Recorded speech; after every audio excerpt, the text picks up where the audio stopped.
নমস্কাৰ বন্ধু বান্ধৱীসকল, আকৌ এটি নতুন ভিডিঅ'লৈ আপোনালোক সকলোকে স্বাগতম জনাইছোঁ। আজি আমি ভিডিঅ'টি টেঙেচি শাকৰ বিষয়ে কিছু কথা ক'বলৈ ওলাইছোঁ, গতিকে ভিডিঅ'টি অকণো স্কিপ নকৰাকৈ শেষলৈকে চাব।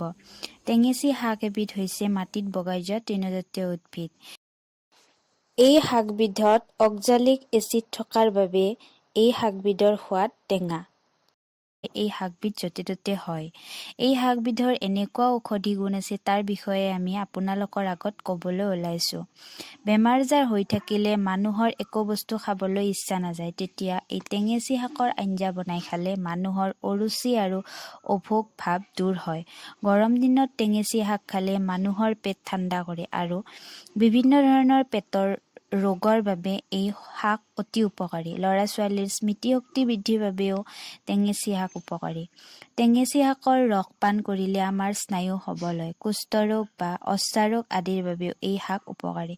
গ্ৰহণী আৰু ডায়েবেটিছৰো এই শাক মহৌষধ। ইয়াৰ পৰা আমি গম পালোঁ যে এই শাকবিধ আমাৰ কাৰণে কিমান লাগতিয়াল। এই